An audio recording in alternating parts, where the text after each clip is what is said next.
एक ऐसा रहस्यमयी शख्स जिसे ढूंढने में पुलिस एजेंसीज 50 साल खर्च कर चुकी है। तारीख थी 24 नवंबर 1971। दोपहर का वक्त और अमेरिका का ओरेगन राज्य। हाथ में काला बैग लिए और काला कोट पहने एक शख्स नॉर्थ वेस्ट ओरिएंट एयरलाइंस के काउंटर पर पहुंचा। रोज की तरह उस दिन भी एयरपोर्ट का माहौल नॉर्मल था। उसने $20 देकर काउंटर से फ्लाइट का टिकट खरीदा।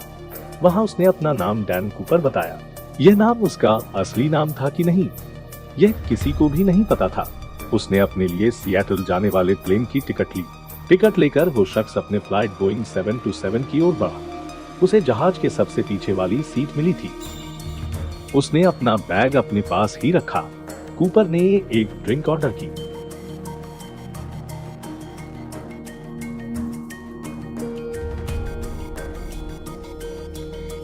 दोपहर 3 बजे के बाद कूपर ने एयर होस्टेस को एक पर्ची पकड़ाई। एयर होस्टेस को लगा कि वह कोई बिजनेसमैन है और उसे अपना नंबर दे रहा है, लेकिन पर्ची पढ़ते ही वो सन्न रह गई।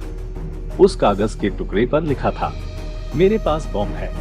कूपर ने एयर होस्टेस को अपना बैग खोलकर भी दिखाया, जिसमें उसे कुछ तारे दिखाई दी। कूपर ने एयर होस्टेस को अपनी शर्तें बताई। उसने कहा कि नजदीकी एयरपोर्ट पर प्लेन लैंड कराया जाए और उसमें फिर से फ्यूल भरा जाए। इसके साथ उसे $2 लाख अमेरिकन करेंसी में और 4 पैराशूट भी चाहिए थे। एयर होस्टेस सीधा पायलट के पास पहुंची और उसे सारी बात बताई। पायलट सिएटल के एयर ट्रैफिक कंट्रोल को सारी बात बताता है और लैंडिंग की तैयारी कर लेता है। अब FBI पुलिस को पता लग चुका था कि प्लेन हाईजैक हो चुका है। होस्टेस वापस प्लेन में जाती है तो देखती है कि डैन कूपर काला चश्मा लगाकर बिल्कुल आराम से बैठा अपना ड्रिंक पी रहा था। प्लेन में मौजूद यात्रियों को भनक तक नहीं थी कि प्लेन हाईजैक हुआ है। यात्रियों की जान बचाने के लिए FBI द्वारा डैन कूपर की सब मांगों को मान लिया जाता है। वे पूरे $2 लाख को $20 के नोटों से बैग में भरते हैं, ताकि बैग ज्यादा भारी हो सके और सभी नोटों के सीरियल नंबर्स भी तय किए जा सके, जिससे बाद में कूपर को पकड़ने में आसानी हो। कुछ देर बाद प्लेन सिएटल के एयरपोर्ट पर लैंड करता है। कूपर मांग के पैराशूट और पैसे मिलने के बाद अपने वादे के मुताबिक सभी 36 यात्रियों को प्लेन से सुरक्षित उतरने देता है। वो प्लेन में 2 पायलट, एक फ्लाइट इंजीनियर और एक फ्लाइट अटेंडेंट को रहने के लिए कहता है। प्लेन अब मैक्सिको के लिए उड़ान भरता है। अब FBI 2 जासूसी जहाजों को प्लेन के पीछे लगा देती है।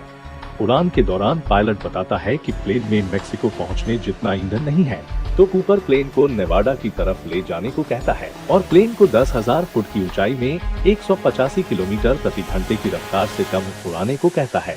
कूपर दरवाजा कैसे खुलता है इसके बारे में एयर होस्टेस से पूछता है और फिर उसे भी कॉकपिट में बाकी लोगों के साथ रहने और दरवाजा अंदर से बंद करने को कहता है।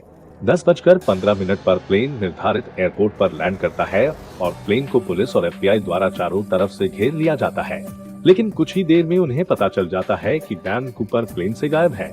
इसके बाद प्लेन की छानबीन की जाती है, जिसमें से कूपर के टाई का क्लिप और उसके द्वारा मंगवाए गए 4 में से 2 पैराशूट मिलते हैं। कूपर बाकी के सभी सबूत को अपने साथ ले जाता है, जिसमें उसके द्वारा एयर होस्टेस को दी गई पर्ची भी शामिल थी। कूपर को पकड़ने के लिए FBI द्वारा खोज शुरू की जाती है। प्लेन में मौजूद लोगों की मदद से कूपर का स्केच तैयार किया जाता है। लैंड किए गए इलाके के आसपास कई किलोमीटर तक जंगलों और नदियों में कई महीनों तक वो चलती है। बहुत से घरों की छानबीन भी की जाती है, लेकिन कूपर और उसके पैराशूट का कोई पता नहीं चलता। जांच के 5 साल बाद तक संदिग्धों की सूची में 800 से ज्यादा नाम शामिल किए गए, लेकिन कोई पकड़ में नहीं आया। आज एक्सपर्ट्स का मानना है शायद कूपर प्लेन से नीचे कूदने के बाद नहीं बचा। उसने जिस पैराशूट का इस्तेमाल किया वह मोड़ा नहीं जा सकता था और वह रात के अंधेरे में जंगली इलाके में कूद गया था। इस थ्योरी को 1980 में और ज्यादा समर्थन मिला जब एक लड़के को नोटों से भरा एक सड़ता हुआ बैग मिला था, जिनके नंबर कूपर को दिए गए नोटों के सीरियल नंबर से मेल खाते थे। लेकिन FBI अधिकारियों के लिए एक शख्स का अचानक आना, प्लेन को हाईजैक करना और फिर उड़ते प्लेन से बीच हवा में से गायब हो जाना आज भी रहस्य बना हुआ है। आज तक इस शख्स की कोई जानकारी नहीं है।